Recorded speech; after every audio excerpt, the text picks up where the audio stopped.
Selamat sejahtera pelajar. Apa khabar semua? Ya, cikgu harap semuanya berada dalam keadaan yang sihat walafiat. Kali ini kita bertemu dalam topik Maths, ubahan atau variation pelajaran kedua, iaitu ubahan songsang. So, secara am, Y berubah secara songsang dengan X kuasa N. So, letakkan X itu bila songsang sebagai pembawa bagi satu pecahan atau penyebut bagi satu pecahan, denominator for a fraction. So change it to equation multiply Y by one constant. Darabkan dengan K. Okey, sekarang pelajar tanpa membuang masa. We'll see the first question. Tuliskan ungkapan yang menghubungkan Y dan X. Ungkapkan Y dalam sebutan X.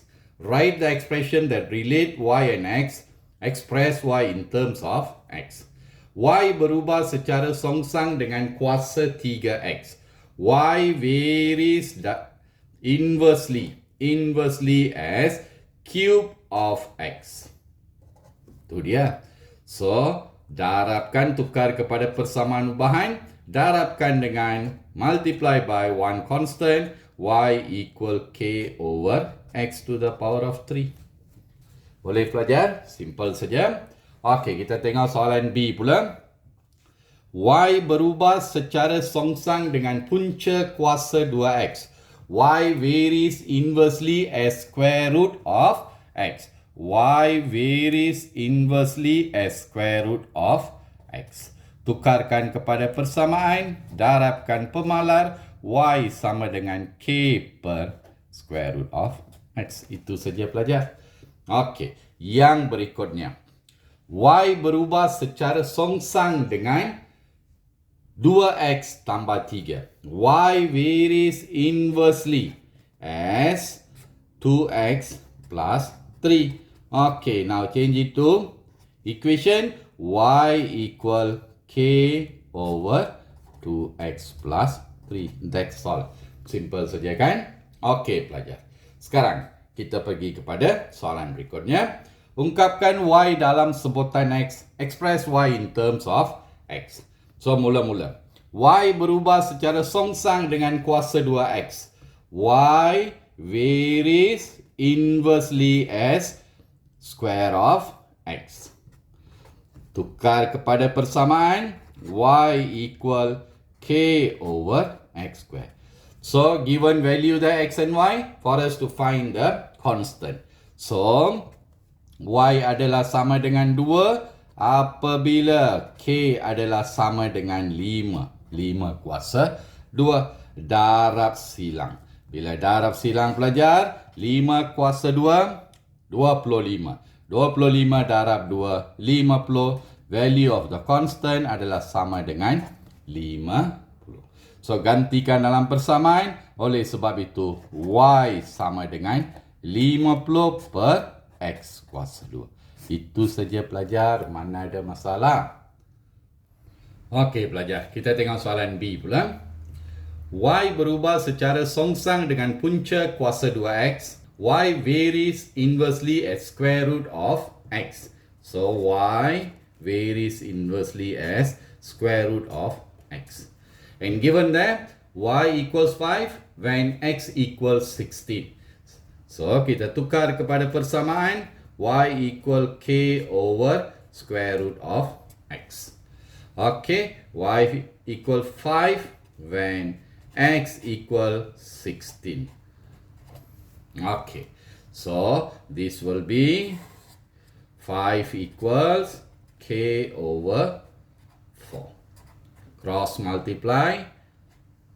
Value of K will be 20. Boleh faham pelajar? Very simple sini. Gantikan balik. So, Y sama dengan 20 per punca kuasa 2X. That's all pelajar. Okay, satu lagi. Y berubah secara songsang dengan 2X tolak 1. Y varies inversely as 2X minus 1. Okay, tukar kepada persamaan. Y equal K over 2X minus 1. And given that Y equals 5 when X equals 3. Substitute in Y equals 5. K over X equals 3. So, value of K, terus kita boleh dapat 2 times 3, 6, 6 minus 1, 5, cross multiply 5 times 5, 25. So, therefore, Y adalah sama dengan 25 over 2x minus 1.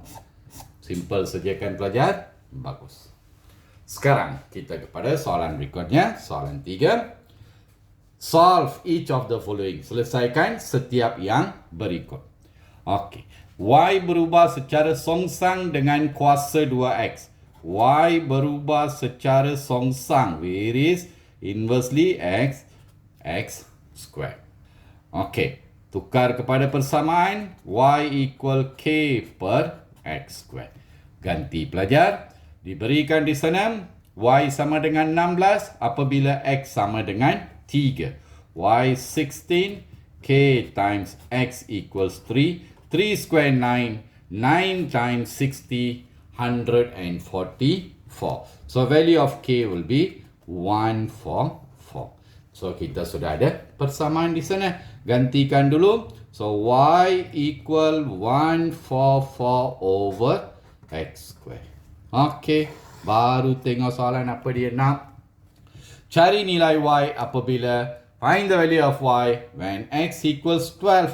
So just substitute Y equal 144 over X equals 12. 12 square. So we'll get 1. Itu sahaja. Boleh faham pelajar? Ya, bagus. Ya, pelajar. Itu dia soalan B. Y berubah secara songsang dengan punca kuasa 2x. Y varies inversely as square root of x. Okay. Change it to equation. Y equals k over square root of x. Boleh faham? Okay. Cari nilai Y. Okay, diberi di sana. 2 set.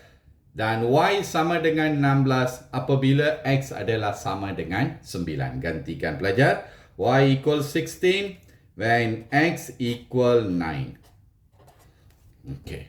So this will be 16 equals K over 3.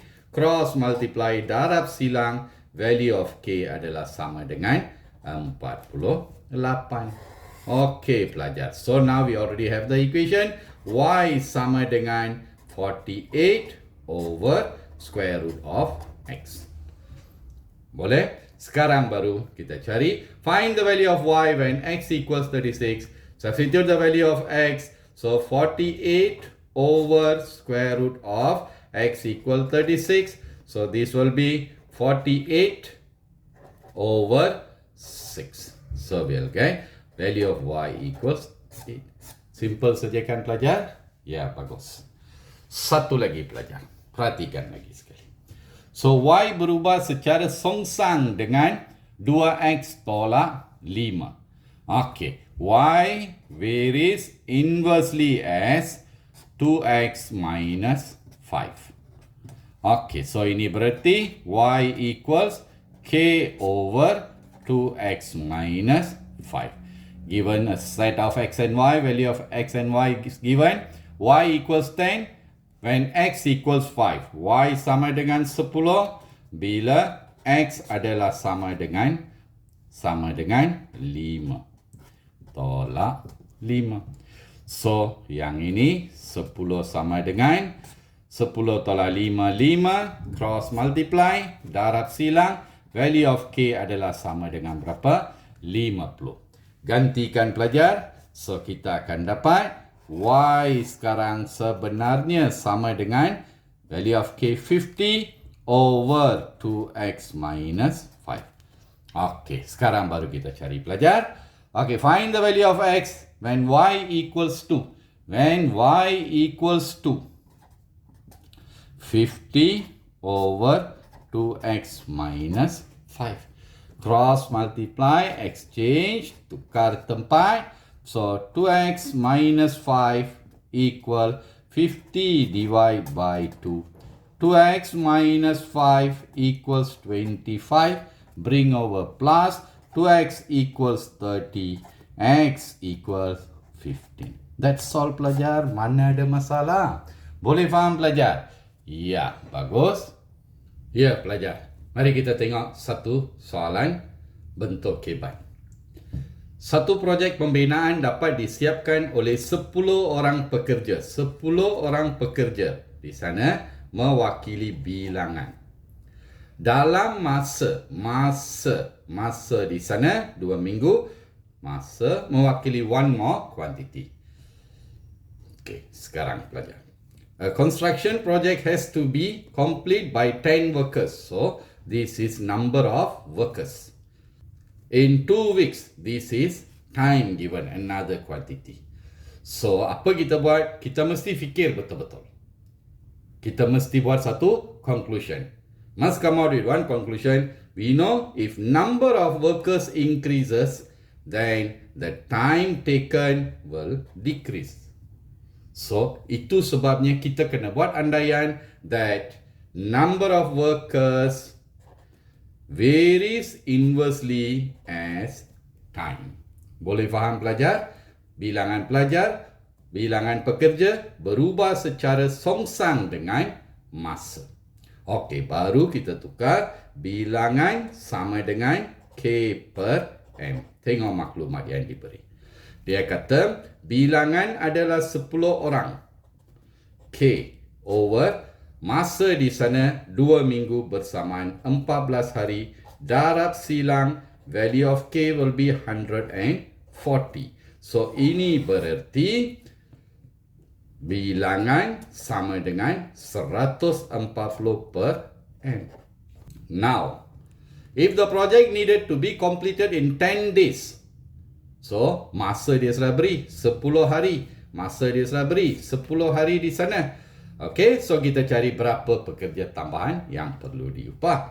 Okey, so di sana bilangan sama dengan 140 per masa di sana. Dia dah berikan di sana 10 days, 10.